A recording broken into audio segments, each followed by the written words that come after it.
एक इंसान कितने घंटे तक सो सकता है? 6 घंटे, 10 घंटे या फिर अनहेल्दी केस में 1 दिन। लेकिन इंग्लैंड में एक लड़की ऐसी है जो कि घंटों नहीं बल्कि सालों तक सोती रही।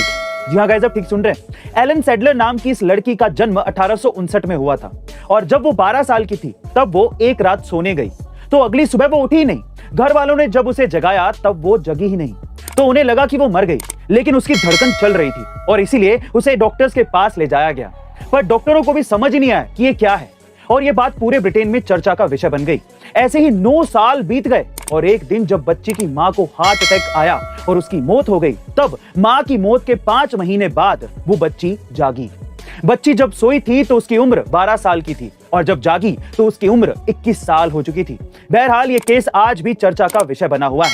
आपका इसके बारे में क्या ख्याल है? कमेंट सेक्शन में जरूर लिखिएगा और ऐसे अमेजिंग वीडियोस के लिए शेयर, सब्सक्राइब, लाइक। मिलते हैं अगली वीडियो में। गाइस, आप ये तो जानते ही हैं कि फोग इंडिया का टॉप सेलिंग परफ्यूम है, लेकिन क्या आपने कभी ये सोचा है कि कुछ ही सालों में फोग इतना पॉपुलर कैसे हो गया? दरअसल ये बात है 2011 की, जब विनी कॉस्मेटिक ने फोग को लॉन्च किया था। उससे पहले 2010 तक जितने भी परफ्यूम आ रहे थे वो मेजिस्ट्री और अल्कोहल बेस्ड थे, साथ ही साथ वो लॉन्ग लास्टिंग नहीं थे। बट फोग बिना गैस का परफ्यूम था और कंपनी ने इसे अलग दिखाने के लिए इसी तरह से एडवर्टाइज भी किया था।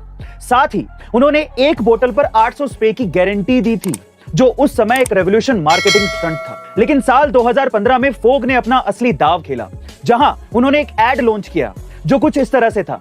जनाब, क्या चल रहा है? हिंदुस्तान में तो फोग चल रहा है। ये एड आपने भी सुना होगा। इस एड के बाद ही फोग इंडिया में एक मीम की तरह वायरल हो गया, जिससे फोग का मार्केटिंग शेयर 12% से बढ़ गया और फोग की वैल्यूएशन 8,500 करोड़ रुपए तक पहुंच गई। गाइस, गजब की मार्केटिंग स्टंट है ना ये। ऐसे अमेजिंग वीडियोस के लिए शेयर, सब्सक्राइब एंड लाइक। मिलते हैं अगली वीडियो में।